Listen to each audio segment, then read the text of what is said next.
देखिए, अब तो उनके चेहरे बेनकाब हो चुके हैं। ये चीन के पक्ष की बात करेंगे। जब डोकलाम पे अतिक्रमण करने का प्रयास चीन करता है और हमारी सेना मुंह तोड़ जवाब देती है, तो राहुल गांधी जी चीन के अधिकारियों के साथ बंद कमरे में गुफ्तगू कर रहे होते हैं, राजीव गांधी फाउंडेशन में पैसा ले लेते हैं। आज तक जवाब नहीं दिया देश को क्यों लिया।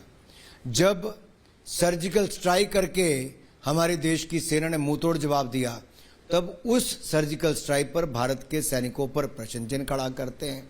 ये भारत के सामर्थ्य, भारत के युवा, भारत के सैनिकों के ऊपर ये बार बार प्रश्न चिन्ह खड़ा करते हैं।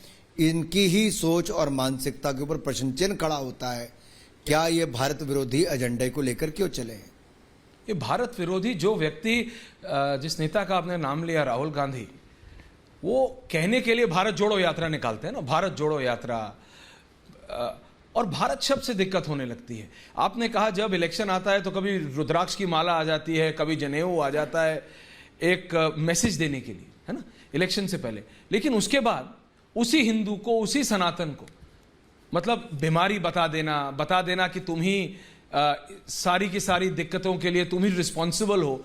ये कैसी स्ट्रैटेजी? अगर मैं सोचूं भी कि कोई विदेश में बैठ के इनको कोई सिखा रहा है, कोई पीआर एजेंसी है, क्योंकि जब इन्होंने अपने अलायंस का नाम INDIA रखा, इंडिया रखा, तो मैंने कहा पीआर के हिसाब से देखें, मार्केटिंग के हिसाब से देखें तो एक अच्छा गिमिक है, तो एक अच्छा स्टेप है कि आपने अपने अलायंस का नाम इंडिया रख दिया, अनुराग ठाकुर जी। लेकिन इलेक्शन पीआर और मार्केटिंग से नहीं जीते जाते।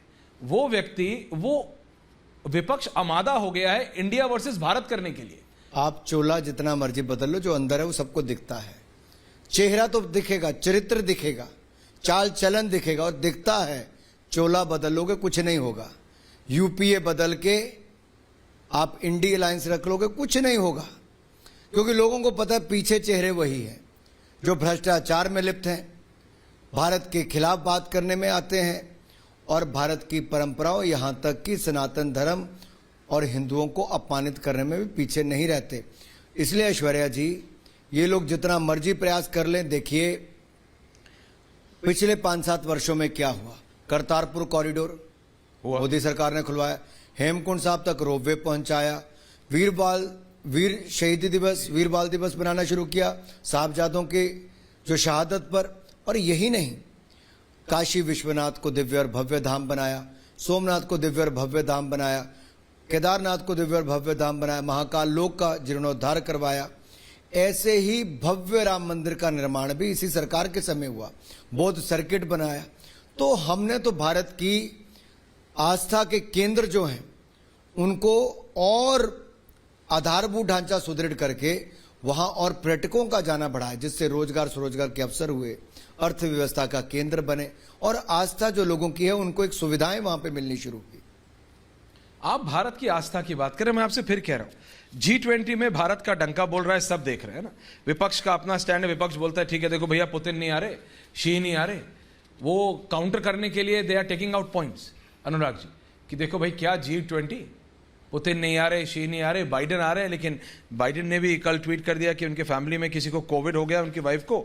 सो विपक्ष कोई मौका नहीं छोड़ रहा है कि ये जो मोमेंट ऑफ ग्लोरी है भारत का, हिंदुस्तान का, जो ये जो मोमेंट ऑफ ग्लोरी है, इसमें जिसे कहते हैं ना, मतलब छींटा मारने के लिए, भांजी मारने का, वो कोई मौका नहीं छोड़ रहा है। ये कैसी राजनीति है? आज तक राजनीति ठीक है, बीजेपी को कांग्रेस से दिक्कत है, सपा को बीजेपी से दिक्कत है, कांग्रेस को आपसे दिक्कत है, आजकल तो सब एक साथ है।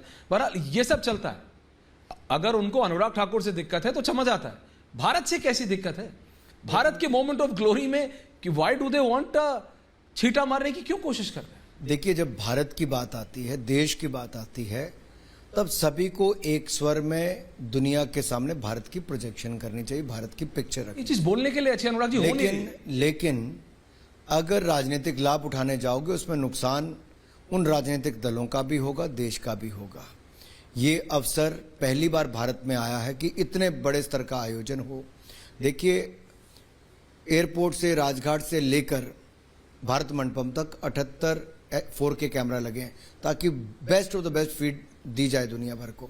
इंटरनेशनल मीडिया सेंटर 3-3.5 हज़ार लोगों की क्षमता का बना है, जहां अलग अलग नदियों के नाम पे उनको रखा गया है, गोदावरी, गंगा, यमुना, ब्रह्मपुत्रा, महानदी, कृष्णा, ऐसे।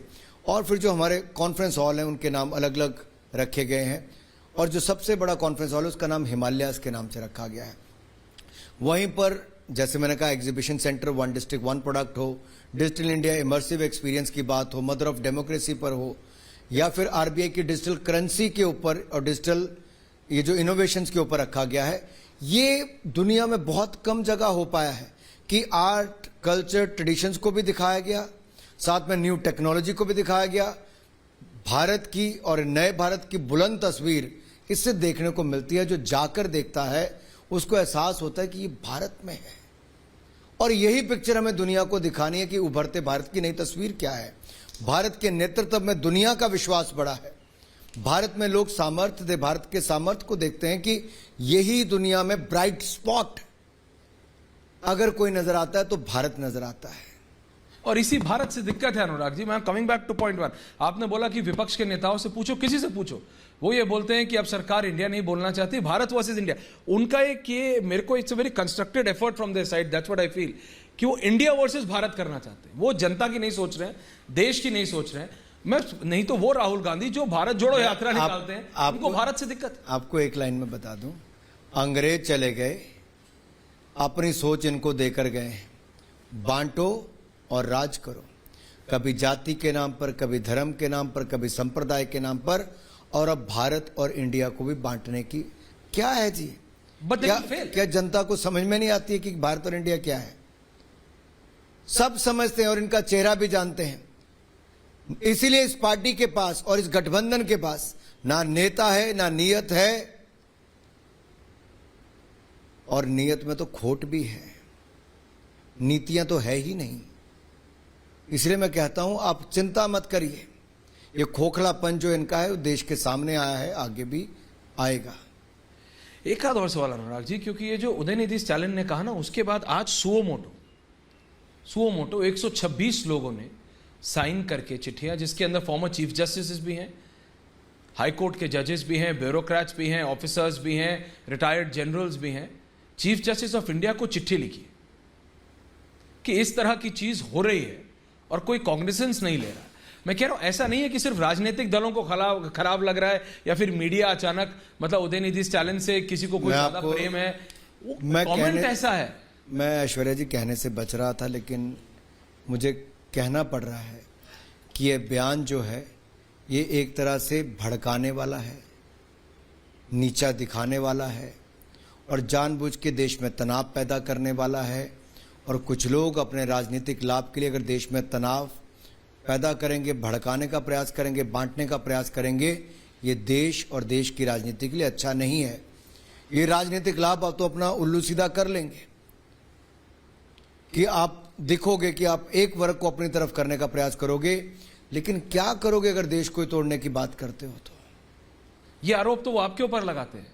किसी से पूछिए, आम आदमी पार्टी से लेके कांग्रेस तक, डीएमके से लेके टीएमसी तक, जेडीयू से लेके समाजवादी पार्टी तक, वो ये आरोप लगाते हैं। आप अखिलेश यादव से पूछिए, अरविंद केजरीवाल से पूछिए, ममता बनर्जी से पूछिए, वो तो आप पे लगाते हैं कि आप बांट रहे हो।